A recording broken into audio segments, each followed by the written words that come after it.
Yes मेरे प्यारे बच्चों, चलो बहुत दिन हो गए तुम्हें एक स्टोरी नहीं सुनाई है, सुनाता हूँ। होता क्या है, एक बार बगदाद में कहा जाता है, ऐसे बहुत पुरानी कहानी है।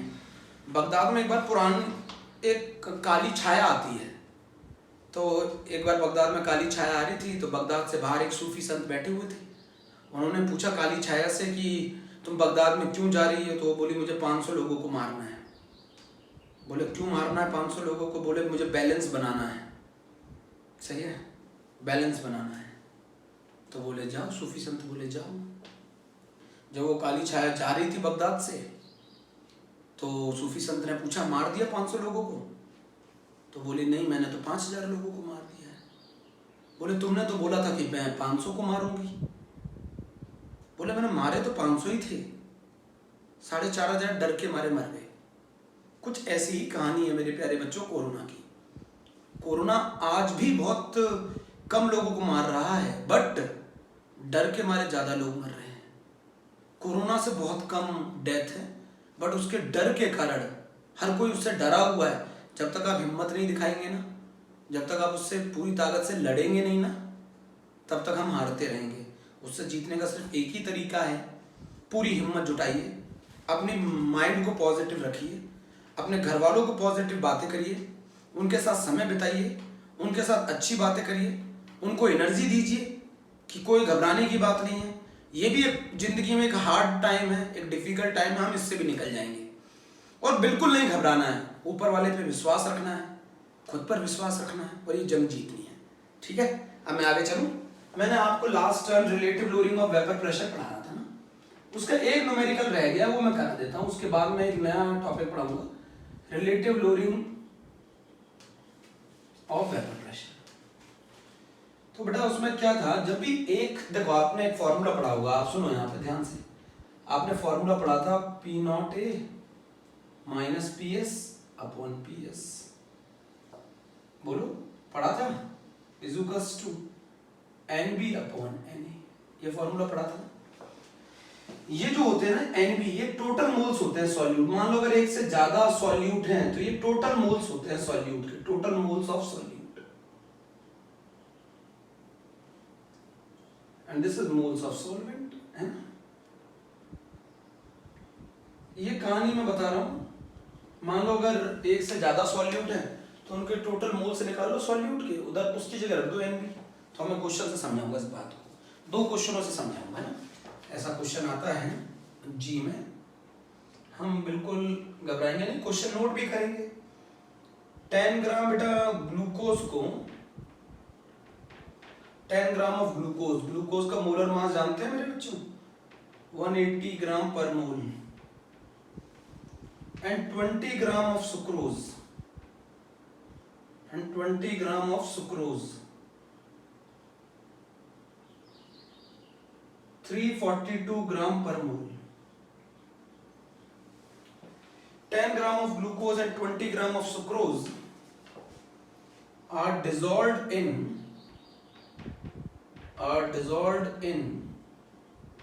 100 gram water.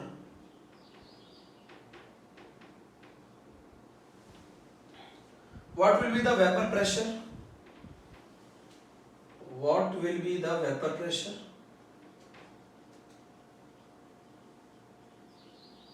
What will be the vapor pressure? What will be the vapor pressure of resultant solution?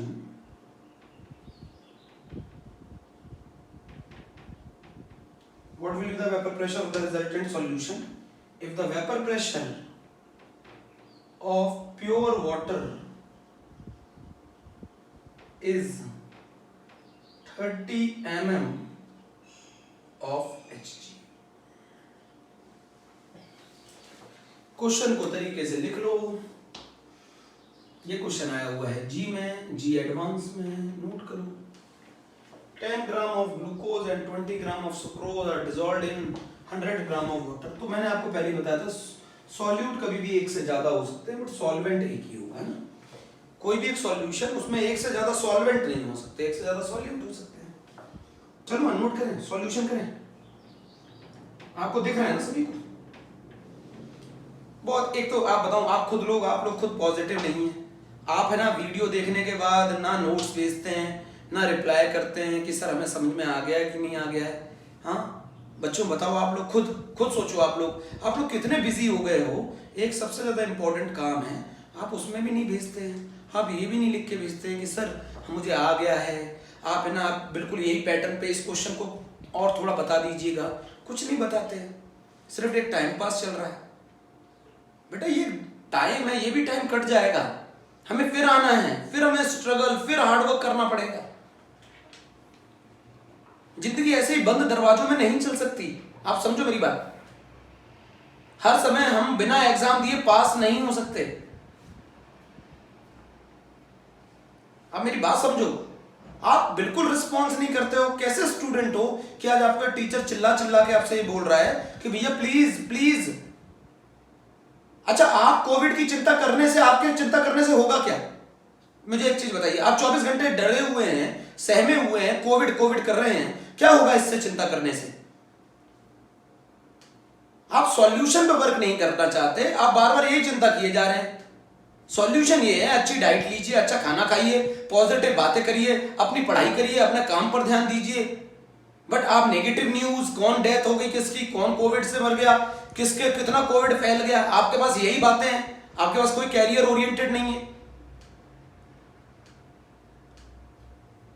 इससे जानते हैं आप बहुत पीछे जा रहे हैं, आप लगातार बहुत पीछे जा रहे हैं। आप विश्वास नहीं कर रहे हैं, आप लगातार पीछे जा रहे हैं। हम तो अपना काम कर रहे हैं ना, मैं तो अपना काम कर रहा हूं आपको पढ़ाकर, मेरी रीजन तो चल रही है, मेरी रेगुलरिटी तो चल रही है। बट आप लोग समझना ही नहीं चाहते। इसको कैजुअल अप्रोच कहते हैं। सरेंडर हो गए आप लोग तो। आधा कोविड ने आपको सरेंडर करा दिया, आधा मोबाइल ने आपको सरेंडर करा दिया। अब तो सरेंडर है पूरी टोटली। अब खुद एक दिन में एनालिसिस करके देखिए आप कितने घंटे पढ़ते हैं। आप अपना काम भी प्रॉपर नहीं कर रहे हैं भैया।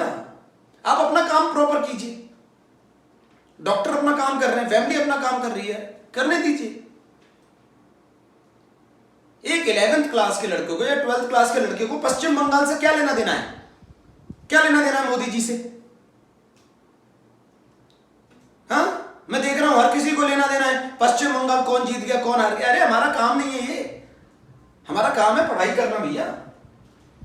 कोई एक रिप्लाई नहीं करता कि सर मैंने वीडियो देख लिया है, मैं नोट सेंड कर रहा हूं। जो काम है वही नहीं करते आप। गलती आपकी है, दोषी किसी और को ठहराया जा रहा है। बच्चों, ऑनलाइन एजुकेशन आपके बेनिफिट के लिए, आपके पास एक वीडियो तो स्टोर्ड है, आप नेगेटिव देखते हैं। क्लासरूम अगर आपके पास नहीं है तो हर बच्चे के पास नहीं है ना आज क्लासरूम। ऐसा तो नहीं है सिर्फ आपके पास क्लासरूम नहीं है, पूरे ऑल इंडिया के अंदर किसी भी बच्चे के पास क्लासरूम नहीं है ना इस समय। बट आप पढ़ाई पे ध्यान छोड़कर और सब चीजों पे आपका ध्यान है। इस तरीके से नहीं चलता बेटा, इस तरीके से नहीं चलता है। 10 ग्राम आपके पास इंस्टाग्राम का टाइम है, आपके पास फेसबुक का टाइम है, आपके पास है ना स्नैपचैट का टाइम है, हर चीज का टाइम है आपके पास। सिर्फ पढ़ाई छोड़ के आपके पास टाइम है। आप इस क्वेश्चन से जूझना नहीं चाहते, आप चाहते हैं 1 मिनट में क्वेश्चन आ जाए आपको।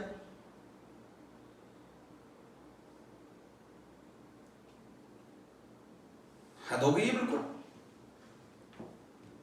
पर्सनल आपको मैसेज किए जाते हैं, पर्सनल मैसेज, आपको नोट्स आपको अंडरलाइन करके भेजो, वो भी चीज मैंने करना चालू कर दी है। हर चीज तो मैं कर रहा हूं, आप करेंगे क्या? बैठिए फिर घर में और ये उम्मीद करिए कि जिंदगी भर चलेगा कोरोना, तभी आप लोग ऐसे जी पाएंगे, वरना नहीं जी पाएंगे।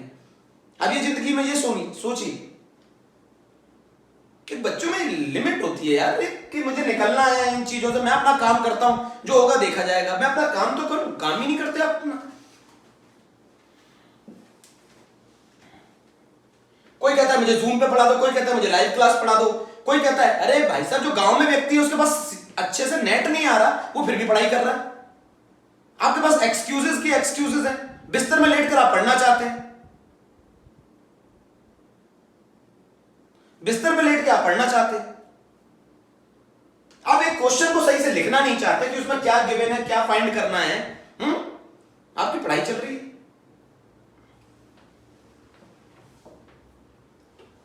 10 ग्राम ग्लूकोज, तो आप जरा मुझे बताओ फॉर्मूला क्या हो गया?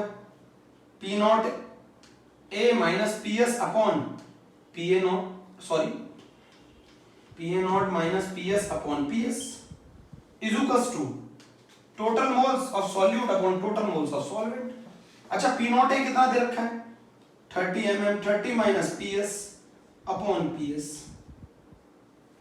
एन बी की जगह टोटल मोल्स बताओ, ग्लूकोज के मोल्स कितने होंगे 10 अपॉन 180, बोलो 10 अपॉन 180 ग्लूकोज के मोल्स होंगे ना, 20 अपॉन 342 सुक्रोज के मोल्स होंगे ना, 10 अपॉन 180 ग्लूकोज के मोल्स होंगे ना, 20 अपॉन 342 सुक्रोज के मोल्स होंगे ना, divided by this is the total moles of solute, दो ही तो सॉल्यूट है ग्लूकोज एंड सुक्रोज। अरे फोकस करो भैया, 20 ग्राम सुक्रोज दे रखा है, 10 ग्राम ग्लूकोज दे रखा है, ग्लूकोज के मोल्स कितने होंगे 10 अपॉन 180, सुक्रोज के मोल्स कितने होंगे 20 अपॉन 342 डिवाइडेड बाय कितने है ये बताओ, कितना दे रखा है, कितना दे रखा है 100 ग्राम वाटर दे रखा है, 100 डिवाइडेड बाय 18। सॉल्व करिए आंसर आएगा पीएस, सॉल्व करिए पीएस आएगा। कल भी कराया था मैंने ये क्वेश्चन, आज भी कराया है, दूसरे तरीके से कराया है, देखो दोनों ने इस तरीके से कराया है, हो गया question.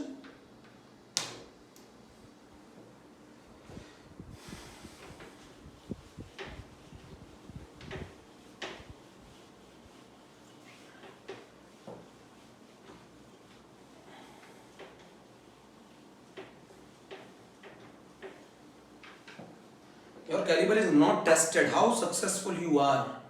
Your caliber is tested by how you handle the failure.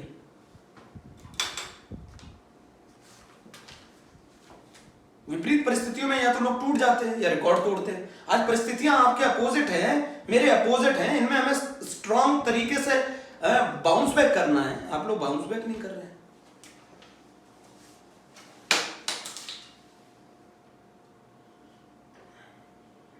Question number 2 in 900 ml, बच्चों मेरी बात आपको खराब जरूर लगेगी बट वो सच है।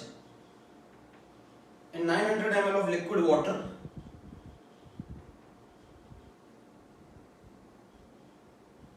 12 ग्राम each of urea and glucose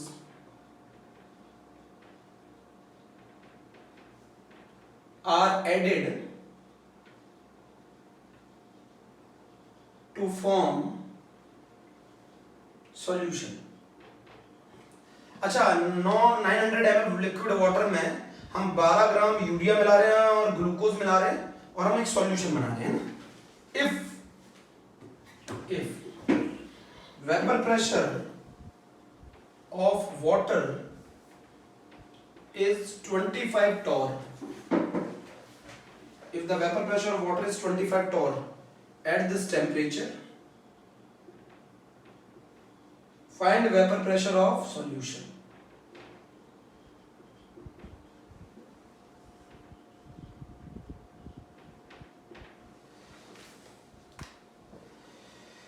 nine 900 ml water की डेंसिटी मालूम है, डेंसिटी ऑफ वाटर मालूम है 1 ग्राम पर ml,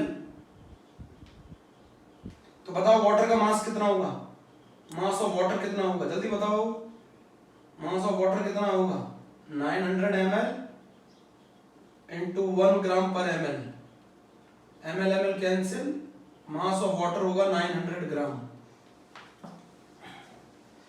सेम क्वेश्चन है, वाटर का मास मिल गया क्योंकि वाटर की डेंसिटी 1 ग्राम पर ml होती है, 1 ml का मास 1 ग्राम होता है तो 900 ml का मास 900 ग्राम होगा, ऐसे भी सीख सकते हो। बताओ फॉर्मूला क्या होता है, PA0 minus PS upon PS is equals to NB upon NA होता है।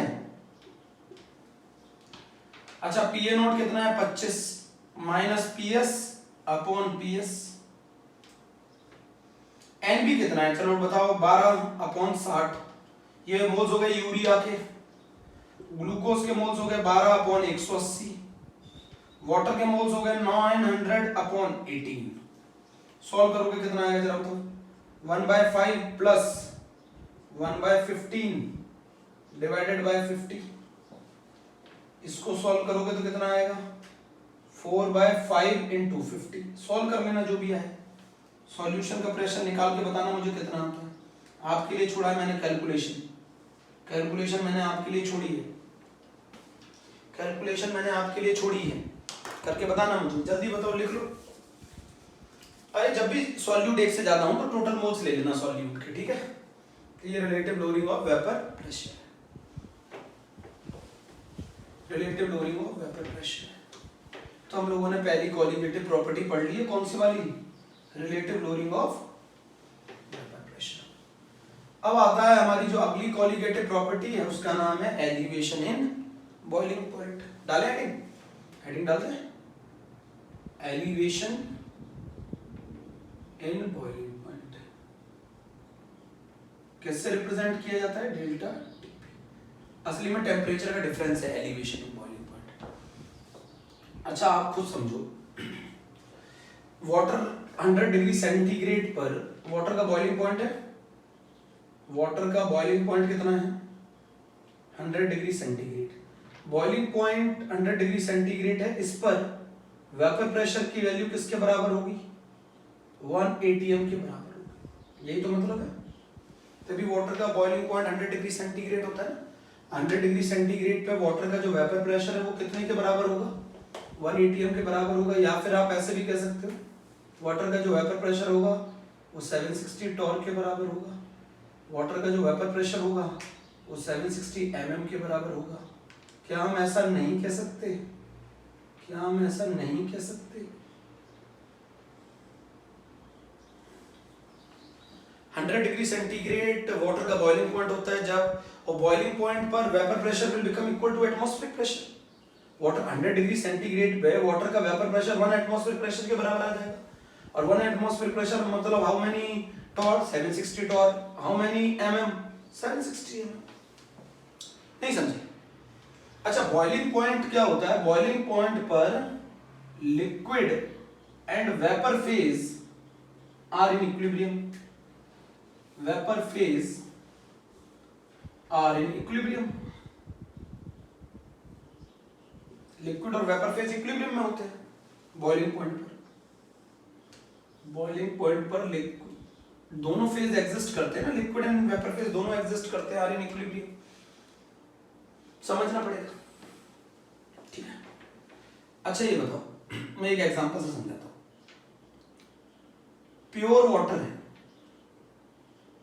प्योर वाटर है, मान लो इसका boiling point 100 degree centigrade, pure water का बॉइलिंग पॉइंट 100 डिग्री सेंटीग्रेड है। अगर इसमें मैं NaCl ऐड कर दूं NaCl है ना, या फिर मैं शुगर ऐड कर दूं, ये दोनों नॉन वोलेटाइल सॉल्यूट है। अब अगर मैं इसमें ऐड कर दूं तो अब जो सॉल्यूशन बनेगा वो सॉल्यूशन का बॉइलिंग पॉइंट, उसको आप थोड़ा एक्स्ट्रा गर्म करना पड़ेगा। ऐसा क्यों हुआ वो समझते हैं। मैंने क्या बोला, अब मतलब जो सॉल्यूशन बनेगा उसका जो बॉइलिंग पॉइंट होगा वो 100 डिग्री सेंटीग्रेड से ज्यादा होगा। आप बोलोगे ऐसा क्यों हुआ। अगर मैं प्योर वाटर लिया जिसका बॉइलिंग पॉइंट 100 डिग्री सेंटीग्रेड है, मैंने उसमें NaCl और शुगर मिला दिए जो कि हमारे नॉन वोलेटाइल सॉल्यूट है। नॉन वोलेटाइल सॉल्यूट ऐड करने पे जो सॉल्यूशन बनेगा अब उसका बॉइलिंग पॉइंट 100 डिग्री सेंटीग्रेड से ज्यादा होगा।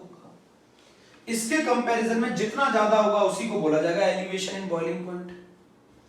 इसके कंपैरिजन में जितना, अब ऐसा हुआ क्यों, प्योर वाटर का वेपर प्रेशर 1 एटमॉस्फेरिक प्रेशर के बराबर किस टेम्परेचर पे आता है, 100 डिग्री सेंटीग्रेड पे। प्योर वाटर का वेपर प्रेशर 1 एटमॉस्फेरिक प्रेशर के बराबर कब आता है, 100 डिग्री सेंटीग्रेड पे। जब आपने इसमें नॉन वोलेटाइल सॉल्यूट ऐड किया तो वेपर प्रेशर क्या हो गया, कम हो गया। अब वेपर प्रेशर जब कम हो गया तो इसको 1 atm के बराबर लेकर आने के लिए, इसको 1 atm के बराबर लेके आने के लिए एक्स्ट्रा हीट करना पड़ेगा, एक्स्ट्रा हीट करना पड़ेगा। क्यों करना पड़ेगा, एक्स्ट्रा हीट करना पड़ेगा, समझो ना। प्योर वाटर का वेपर प्रेशर 1 एटमॉस्फेरिक प्रेशर के बराबर आ जाता है कब, 100 डिग्री सेंटीग्रेड पर। अगर इसके अंदर मैं नॉन वोलेटाइल सॉल्यूट मिला दूं तो इसका वेपर प्रेशर कम हो जाएगा, और वेपर प्रेशर कम हो जाएगा तो वेपर प्रेशर को 1 एटमॉस्फेरिक प्रेशर के बराबर लाने के लिए और एक्स्ट्रा टेम्परेचर देना पड़ेगा, और एक्स्ट्रा टेम्परेचर देना पड़ेगा मतलब बॉइलिंग पॉइंट, और एक्स्ट्रा हीट देनी पड़ेगी, इसका मतलब बॉइलिंग पॉइंट बढ़ गया। समझो ना मेरी बात को, इसका मतलब बॉइलिंग पॉइंट बढ़ गया। नहीं समझे भाई, बॉइलिंग पॉइंट क्यों बढ़ गया सर, समझो ना मेरी बात।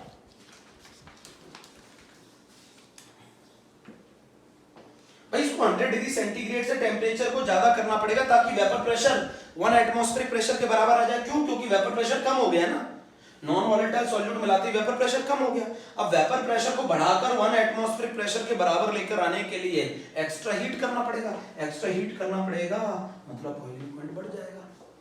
समझो, इसका मतलब ये है कि बॉइलिंग पॉइंट जो है सॉल्यूशन का वो ज्यादा होता है बॉइलिंग पॉइंट ऑफ सॉल्वेंट से। समझो क्यों ज्यादा होता है? क्यों ज्यादा होता है बताओ भाई। सॉल्यूशन में आपने क्या मिला दिया जरा बताओ? Non volatile solute. Non volatile solute मिलाने पर क्या हो जाता है? वेपर प्रेशर कम हो जाता है। अब वेपर प्रेशर को 1 एटमॉस्फेरिक प्रेशर के बराबर लेकर आने के लिए एक्स्ट्रा क्या करना पड़ेगा?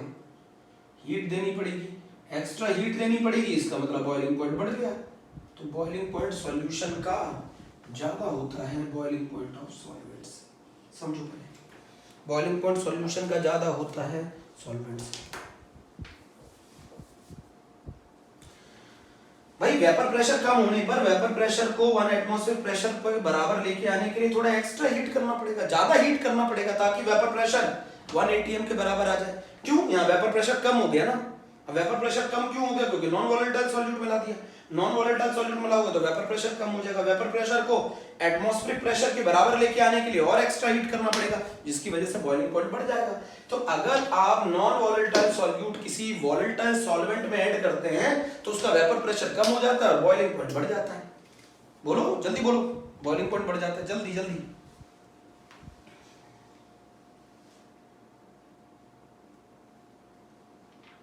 भाई पहले आप समझो ना मेरी बात। प्योर वाटर 100 डिग्री सेंटीग्रेड में बॉयल हो रहा था, आपने नॉन वॉलेटाइल सॉल्यूट ऐड किया, वेपर प्रेशर कम हो गया। वेपर प्रेशर कम हो गया तो अब आपको 100 डिग्री सेंटीग्रेड से ज्यादा टेम्परेचर पर गर्म करना पड़ेगा। इसलिए कम करना पड़ेगा ताकि वेपर प्रेशर 1 एटमॉस्फेरिक प्रेशर के बराबर आ जाए। तो वेपर प्रेशर कम हो गए, वेपर प्रेशर को 1 एटमॉस्फेरिक प्रेशर के बराबर लेके आओगे तो क्या करना पड़ेगा आपको? एक्स्ट्रा हीट करना पड़ेगा। उस एक्स्ट्रा हीट करना पड़ेगा जिसके कारण बॉइलिंग पॉइंट बढ़ जाएगा, मतलब सॉल्यूशन का बॉइलिंग पॉइंट प्योर सॉल्वेंट से ज्यादा होगा। NaCl या शुगर मिलाते ही जो आपका सॉल्यूशन है उसका बॉइलिंग पॉइंट जो है वो 100 डिग्री सेंटीग्रेड से ज्यादा हो जाएगा। अब ये मुझे बताओ कितना ज्यादा हो जाएगा? रफ कर दूं इतना? पहले इतना समझ लो। Is very very important property elevation in boiling point. अगर आप किसी वॉलेटाइल सॉल्वेंट में नॉन वॉलेटाइल सॉल्यूट ऐड करते हो तो उसका वेपर प्रेशर कम हो जाता है। वेपर प्रेशर को 1 एटमॉस्फेरिक प्रेशर के बराबर लेके आने के लिए और ज्यादा टेम्परेचर देना पड़ेगा, जिसकी वजह से बॉइलिंग पॉइंट बढ़ जाता है। इसीलिए बॉइलिंग पॉइंट सॉल्यूशन का ज्यादा होता है एज कंपेयर टू सॉल्वेंट। अब बताओ कितना बढ़ जाता है? जरा समझो कितना बढ़ जाता है, कितना बढ़ जाता है। अच्छा, पहली बात तो डेल्टा टीबी एक टेम्परेचर का डिफरेंस है और टेम्परेचर का डिफरेंस जितना डिग्री सेंटीग्रेड में होगा उतना ही केल्विन में होगा। भाई पहली बात तो समझ लीजिए बहुत अच्छे से, ये टेम्परेचर का डिफरेंस है। आप इसे डिग्री सेंटीग्रेड में भी निकालो या केल्विन में निकालो, बात एक ही है। दिस इज टेम्परेचर डिफरेंस, है ना। बताओ कितना बढ़ गया, कितना टेम्परेचर बढ़ गया सॉल्यूशन का as compare to pure solvent. Elevation, solvent को हमने अगर मान लो 100 डिग्री सेंटीग्रेड पे बॉईल किया और अगर सॉल्यूशन 102 पे बॉईल हुआ तो बताओ कितने का एलिवेशन आया। सॉल्यूशन को बॉईल करने के लिए सॉल्वेंट के कंपैरिजन में जितना एक्स्ट्रा टेम्परेचर देना पड़ता है उसी को बोला जाता है एलिवेशन। भाई सॉल्वेंट 100 पे बॉईल हो गया, ये 102 पे बॉईल हुआ, तो बताओ कितना टेम्परेचर एक्स्ट्रा देना पड़ा, कितना एक्स्ट्रा टेम्परेचर देना पड़ा? 2 डिग्री सेंटीग्रेड। वही कहलाएगा एलिवेशन इन बॉइलिंग पॉइंट, वही कहलाएगा एलिवेशन इन बॉइलिंग पॉइंट। तो एलिवेशन इन बॉइलिंग पॉइंट बहुत आसान है, TB of solution minus TB of solvent, TB of solution minus TB of solvent. मैं एक चीज बार बार रिपीट करके बोल रहा हूं, TB of solution minus TB of solvent. ये टेम्परेचर का डिफरेंस है। टेम्परेचर का डिफरेंस जितना डिग्री सेंटीग्रेड में होता है उतना ही केल्विन में होता है, ये ध्यान रखना। TB of solution minus TB of solvent. इसको एनसीईआरटी ऐसे लिख देती है, सॉल्वेंट के बॉइलिंग पॉइंट को वो लिख देती है TB नॉट। एनसीईआरटी ऐसे लिखती है TB माइनस TB नॉट। अगर आप नॉन वोलेटाइल सॉल्यूट मिलाते हो तो वेपर प्रेशर कम हो जाएगा। अब आपको 100 डिग्री सेंटीग्रेड से ज्यादा गर्म करना पड़ेगा ताकि उसके वेपर प्रेशर 1 एटमॉस्फेरिक प्रेशर के बराबर आ जाए। मेरी बात अगर समझ में आ गई होगी तो मानेंगे। तो अगर मैं नॉन वोलेटाइल सॉल्यूट ऐड कर दूं, नॉन वोलेटाइल सॉल्यूट अगर मैं ऐड कर दूं तो नॉन वोलेटाइल सॉल्यूट ऐड करने पर जो वेपर प्रेशर है वो कम हो जाता है और बॉइलिंग पॉइंट बढ़ जाता है। डेल्टा टीबी का कंसेप्ट नोट कर लिया, इंपॉर्टेंट है मेरे प्यारे बच्चों, इंपॉर्टेंट है, बहुत आसान सा कंडीशन है। बॉइलिंग पॉइंट पर लिक्विड और वेपर फेज दोनों इक्विलिब्रियम में होते हैं एक दूसरे के साथ। पूरा समझाऊंगा, पूरा एक एक चीज समझ में आनी चाहिए हम लोग। अब जरा मुझे एक चीज समझाओ, एक कर्व है, फेजर डायग्राम है, यहां ले रखा है वेपर प्रेशर, या प्रेशर लिख लो, वेपर प्रेशर भी लिख लो चलेगा, यहां ले रखा है टेम्परेचर, यहां आप समझना ये ले रखा है, अब मान लो ये ले रखा है 1 atm, ठीक है। आप ये बताओ,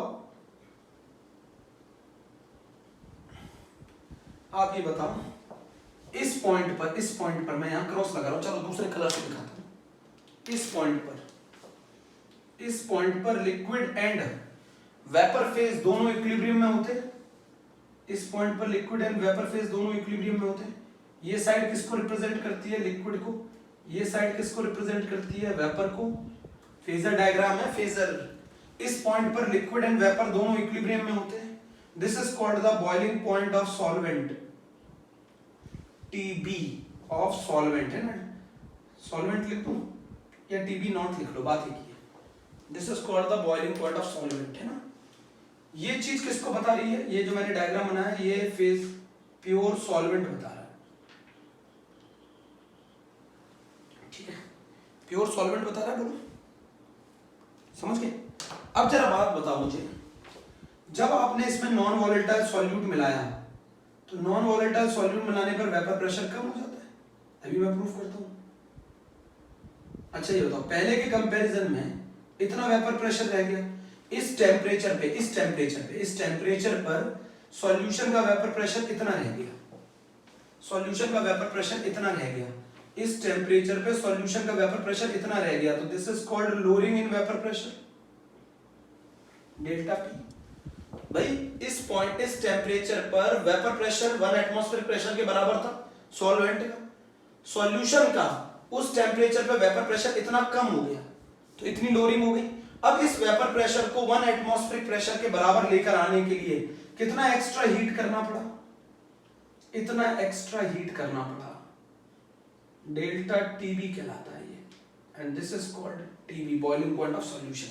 मेरी बात समझो, जिस टेम्परेचर पे आपका सॉल्वेंट का liquid and vapour phase equilibrium में है, उस टेम्परेचर पे सॉल्वेंट का वेपर प्रेशर इतना था, उस टेम्परेचर पे सॉल्यूशन का वेपर प्रेशर इतना था, तो इतने प्रेशर की कमी आ गई ना सॉल्यूशन में। जब इतने प्रेशर की कमी आ गई तो इसको 1 atm के बराबर लेकर आने के लिए इतना एक्स्ट्रा गर्म करना पड़ेगा, and this is called elevation in boiling. चलिए एक बार और डायग्राम बनाते हैं, समझते हैं, बहुत इजी डायग्राम है। ये रहा हमारा 1 एटमॉस्फेरिक प्रेशर। जब वेपर प्रेशर 1 एटमॉस्फेरिक प्रेशर के बराबर आ जाता है तो इक्विलिब्रियम कहलाता है। ये फेजर डायग्राम है। ये रहा आपका प्योर लिक्विड, ये रहा आपका प्योर लिक्विड, और ये है सॉल्यूशन है। ये रहा आपका प्योर लिक्विड, है ना, प्योर सॉल्वेंट। लिख दूं यहाँ पे प्योर सॉल्वेंट, समझो एक बार डायग्राम बनाना। ये है प्योर सॉल्वेंट, ये है वेपर प्रेशर, ये है आपका टेम्परेचर, ये प्योर सॉल्वेंट। प्योर सॉल्वेंट का ये वेपर प्रेशर की वैल्यू 1 एटमॉस्फेरिक प्रेशर के बराबर आ गई। This is called the boiling point of solvent. इस पॉइंट पे जिसमें मैं क्रॉस लगा रहा हूं, इस पॉइंट पर वेपर प्रेशर, इस पॉइंट पे तो वेपर प्रेशर मेजर किया जाएगा। क्यों? Liquid phase and vapour phase both are in equilibrium. इस टेम्परेचर से अगर आप ऊपर चले गए तो अब ये गैस में कन्वर्ट हो जाएंगे मॉलिक्यूल्स, अब ये गैस में कन्वर्ट हो जाएंगे, ये गैस में कन्वर्ट हो जाएंगे। आप समझो मेरी बात। इस पॉइंट पर liquid and gas phase both are in equilibrium, इस पॉइंट पर liquid and gas phase both are in equilibrium, and this is called the boiling point of the solvent. अब अगर आप इसमें नॉन वोलेटाइल सॉल्यूट मिलाते हो, आप इसमें नॉन वोलेटाइल सॉल्यूट मिलाते हो तो वेपर प्रेशर इतना कम हो गया, इतना वेपर प्रेशर, इस टेम्परेचर पे सॉल्वेंट का वेपर प्रेशर इतना कम हो गया, तो कम हो गया। अब इस वेपर प्रेशर को 1 एटमॉस्फेरिक प्रेशर के बराबर करने के लिए कितना एक्स्ट्रा गर्म करना पड़ेगा, इतना extra, and this is called elevation in boiling point and this is called TB. तो ये बताओ डेल्टा टीबी क्या होता है, टीबी माइनस टीबी नॉट, मतलब boiling point of solution minus boiling point of solvent, ये चीज होती है। होता क्या है, जिस पॉइंट पर सॉल्वेंट का वेपर प्रेशर, जिस पॉइंट पर ये है सॉल्यूशन, जिस पॉइंट पर सॉल्यूशन का सॉल्वेंट का वेपर प्रेशर 1 atm के बराबर था, उस पॉइंट पर सॉल्यूशन का वेपर प्रेशर इतना था। अब इस सॉल्यूशन के वेपर प्रेशर को 1 atm के बराबर लेके आने के लिए क्या करना पड़ेगा, एक्स्ट्रा गर्म करना पड़ेगा। टेम्परेचर दोगे तो टेम्परेचर देने पे वेपर प्रेशर बढ़ेगा 1 एटमॉस्फेरिक, कितना एक्स्ट्रा टेम्परेचर देना पड़ा, इतना एक्स्ट्रा टेम्परेचर देना पड़ा। This is called elevation in boiling point, this is called elevation in boiling point. Diagram सीख लो, this is called phase diagram. अच्छा मैं एक चीज और बता दूं, अगले डायग्राम में जरूरत पड़ेगी, इसके आगे मैंने ये डॉटेड बना दिया, इसके आगे ये सॉलिड होता है, ये फेजर डायग्राम लिक्विड होता है इस एरिया में, और यहाँ वेपर होता है। ट्रिपल पॉइंट डायग्राम बोला जाता है, सॉलिड लिक्विड वेपर। यहाँ सॉलिड होता है इस पॉइंट से, यहाँ लिक्विड होता है और यहाँ वेपर होता है। सिर्फ बता दिया, समझ में, एनसीईआरटी में ऐसा नहीं दे रखा है, आपको मैंने बता दिया, सिर्फ ये पॉइंट याद रखना, इससे पहले सॉलिड, फिर बीच में लिक्विड और फिर ये वेपर।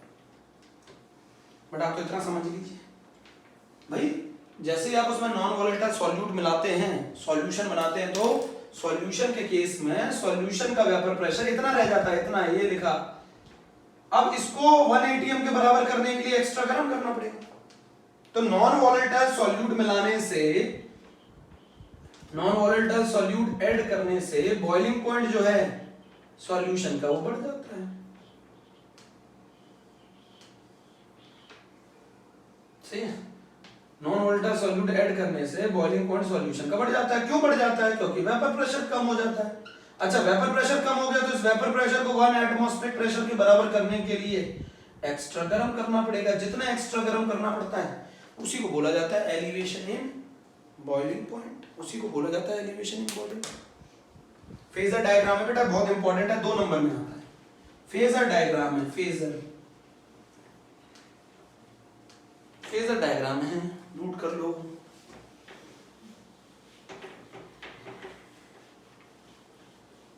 बेटा डेल्टा टीवी जितना डिग्री सेंटीग्रेड में होगा उतना ही केल्विन में होगा मेरे प्यारे बच्चों, क्योंकि वो टेम्परेचर का डिफरेंस है। टेम्परेचर का डिफरेंस या डिग्री सेंटीग्रेड में निकालो या केल्विन में निकालो, एक ही चीज बात है।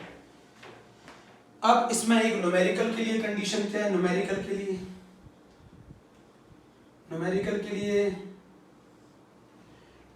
के लिए डेल्टा टीवी की जो वैल्यू है ये प्रोपोर्शनल होती है मोलैलिटी की। डेल्टा टीवी की जो वैल्यू है ये मोलैलिटी के प्रोपोर्शनल होती है। मैं यहाँ लिख देता हूँ, डेल्टा टीवी को डिग्री सेंटीग्रेड या फिर केल्विन में निकाला जाता है। नोट करो, डेल्टा टीवी को डिग्री सेंटीग्रेड और केल्विन में निकाला जाता है, जल्दी नोट करो।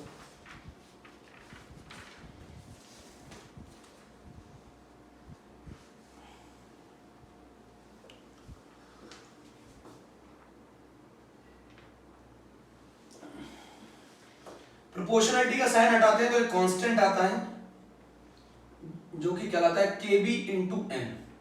ये भी Kb कहलाता है मोलर एलिवेशन कांस्टेंट या फिर molar ebullioscopic constant, molar elevation constant या फिर molar ebullioscopic constant. And this is the property of solvent, मतलब इसका सॉल्यूट से कोई लेना देना नहीं होता, ये टोटली किस पर डिपेंड करती है। This is the property of solvent, this is the property of the solvent.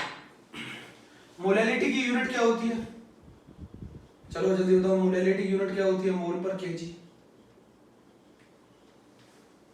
तो बताओ केबी की यूनिट क्या होगी,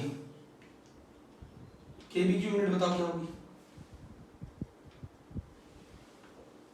केबी की यूनिट बताओ, केल्विन, केजी पर मोल, या फिर केबी की यूनिट क्या होगी, डिग्री सेंटीग्रेड केजी, एक नंबर में पूछ ली जाती है, यूनिट क्या होती है, पर मोल है ना।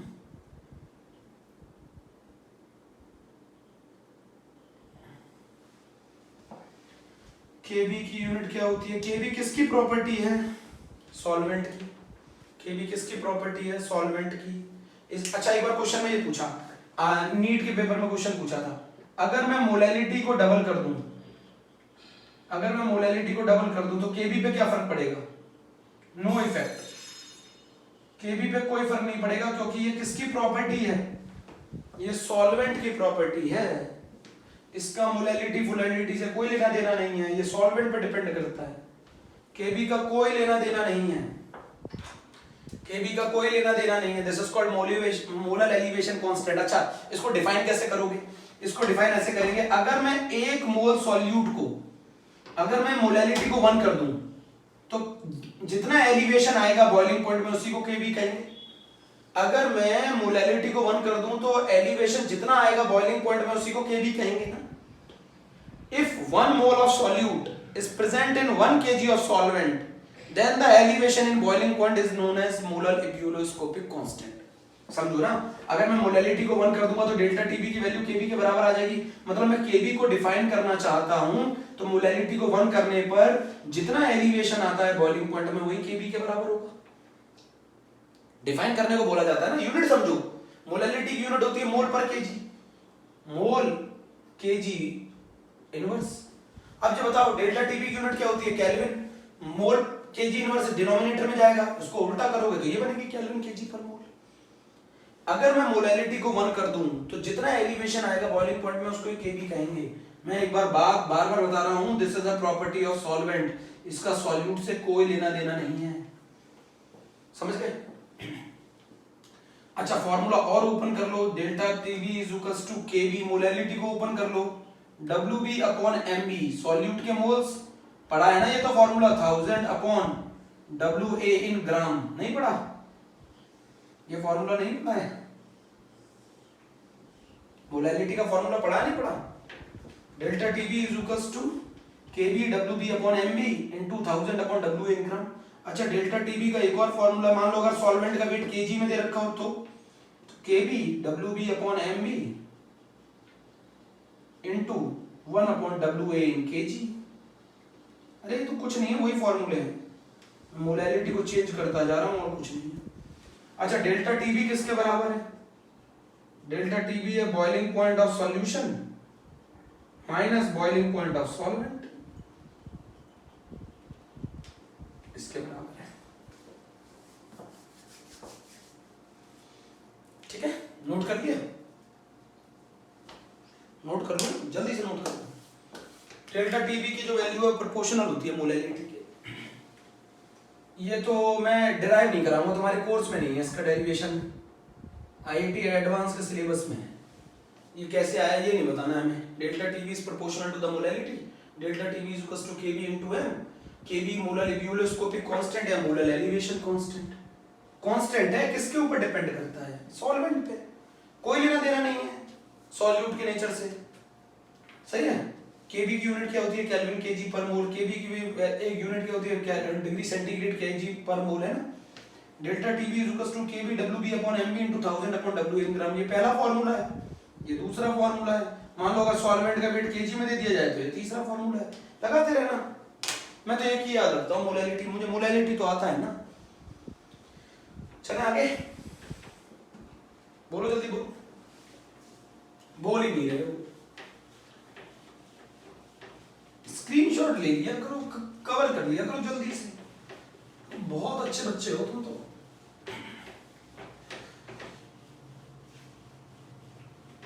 बहुत अच्छे बच्चे।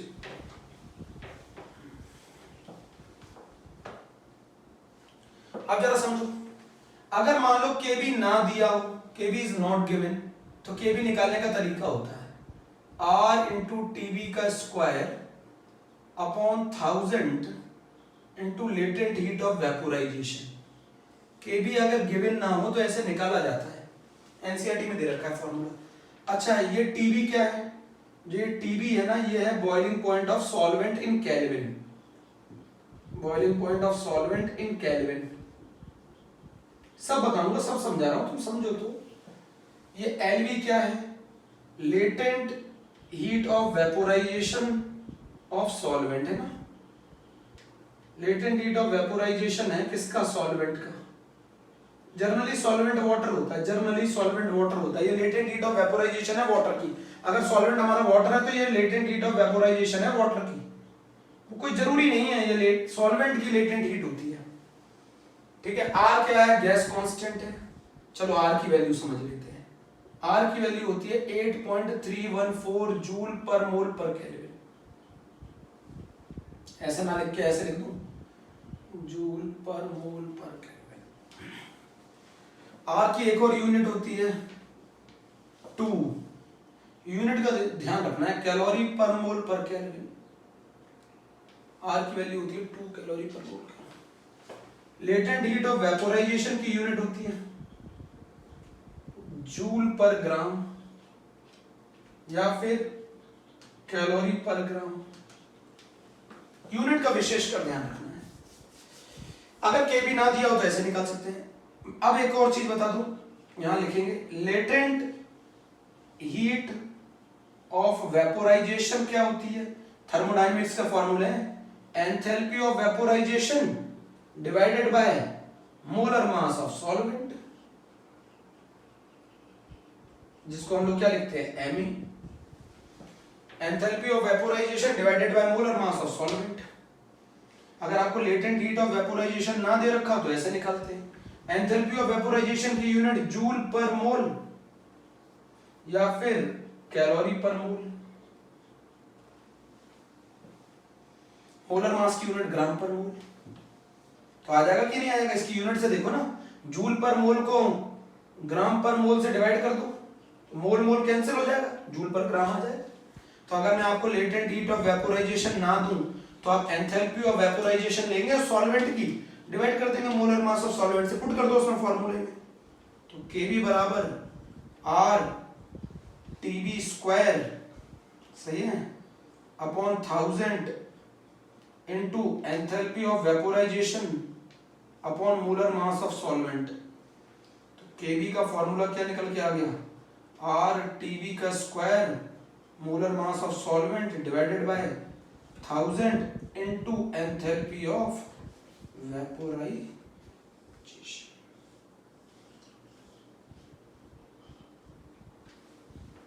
नोट कर लो, जल्दी नोट कर लो।